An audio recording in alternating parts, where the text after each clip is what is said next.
home to your normal microbiota. And these bacteria that are normally on your skin, they're antagonistic towards pathogens. They compete for nutrients and produce substances against them. So just a little review on your anatomy. The top layer of dead epidermal cells contain a protein called keratin, and that's a core source for carbon for microbes. And the dead cells are continually being sloughed off, and when they get sloughed off, they take some bacteria with them. Also, you have flushing action from sweat glands. That also helps to remove microbes.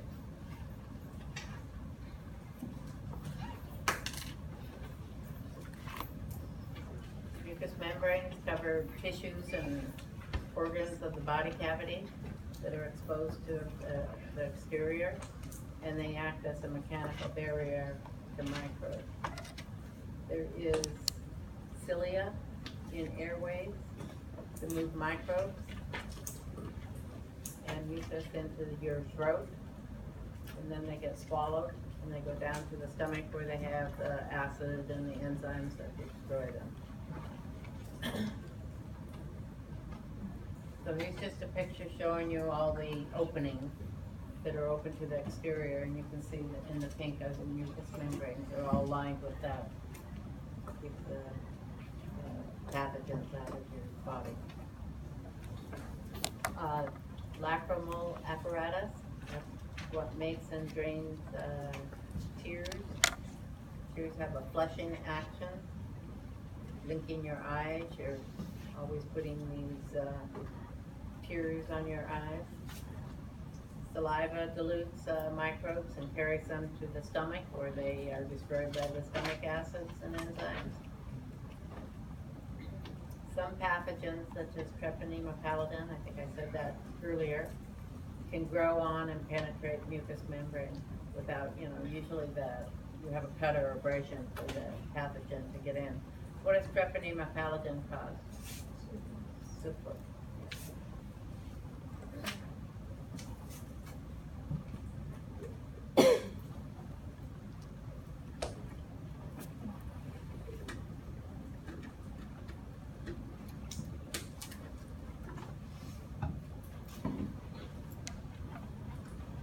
Hairs and cilia.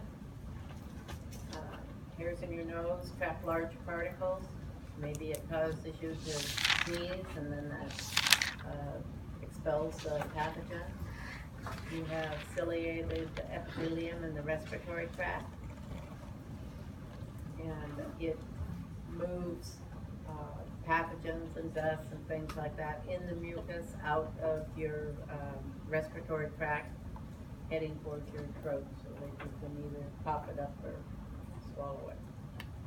So the ciliated cells in your respiratory tract,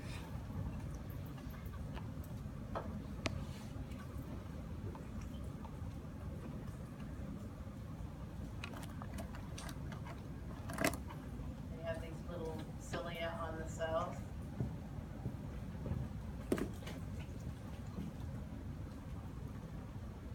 And they're moving like dust and stuff like that up towards your throat, out of the respiratory tract. Epiglottis, your larynx, and when you're swallowing, then it keeps microbes from going down into the lower respiratory tract. Urine, the flow of urine removes microbes from the urogenital tract. Vaginal secretions take microbes from the female body. Defecation and vomiting remove pathogens and toxins from your GI tract, gastrointestinal tract.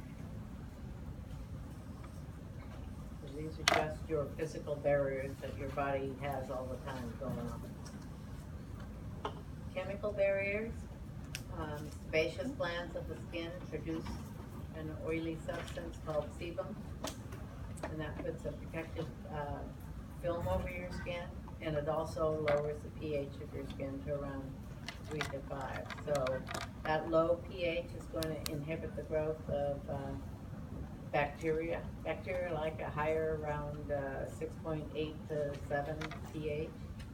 Ooh, remember to bring pH things so we can test your media tomorrow.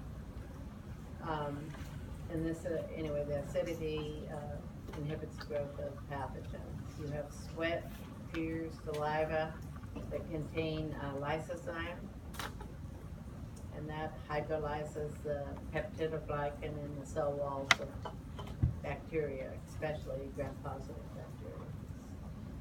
bacteria. So this is going on all the time.